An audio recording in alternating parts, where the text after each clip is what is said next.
Welcome to another lesson from the Jazz Improvisation Workbook series. This is going to be our third Hank Jones line.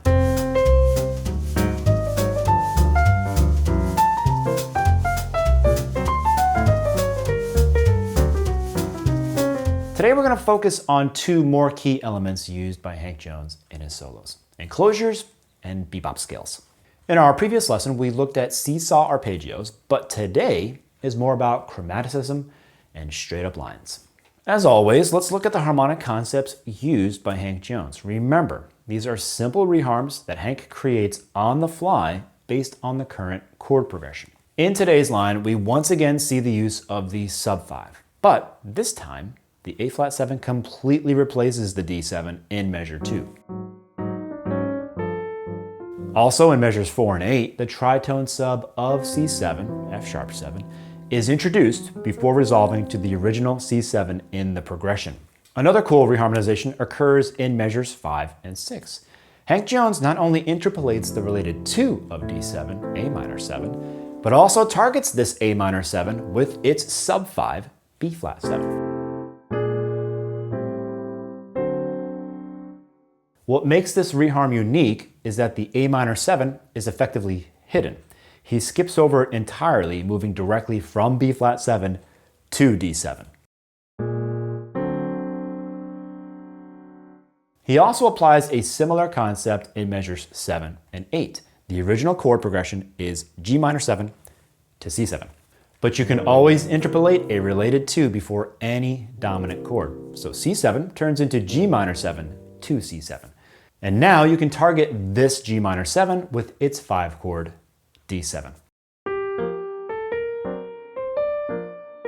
But Hank never plays the G minor 7. He goes straight into the tritone sub reharm that we mentioned before.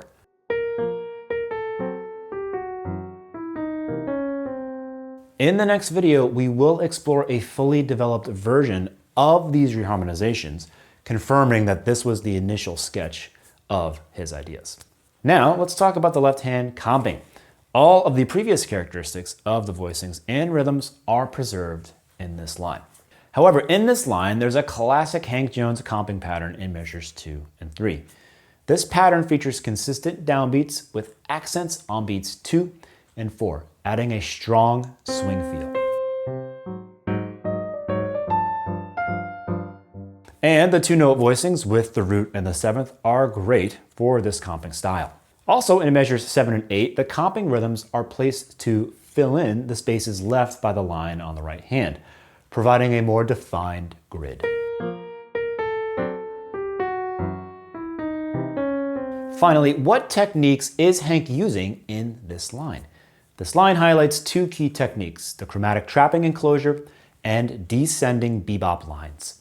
In measure 2, the AT-BT, above, target, below, target, enclosure serves as a chromatic trapping device, surrounding the target note from above and then below before resolving with an upward leap. This enclosure type is ubiquitous in Hank's soloing. And the descending bebop lines consist of stepwise motion with adding passing tones, transforming 7-note scales into 8-note runs.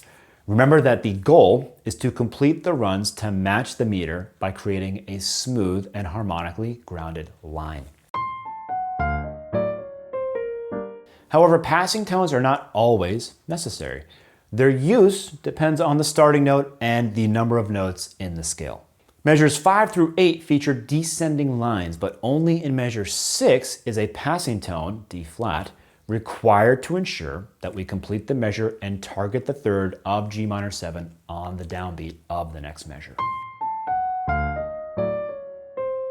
It's also worth noting that these lines don't need to be strictly eighth notes. In measure 5, the line is entirely on upbeats, while measures 7 and 8 employ a more complex rhythm, combining dotted quarters and eighth notes for an added variety and syncopation. By the way, Hank Jones favors descending lines like this one. And this is a common trait across most jazz pianists, since descending lines are way easier to play than ascending lines. Okay, so now it's time to practice with the call and response backing track. You'll have a slow, medium, and a fast tempo track to practice along with. And as always, all of our members will receive a PDF with today's lesson, or you can get it directly from mdex.com, link in the description down below. Remember, if you own the book, you should also use the worksheets for this line to write your own solo and practice with the solo backing track. And when you get really good at it, you should try coming up with lines in real time. Here are the call and response backing tracks for today's Hank Jones line.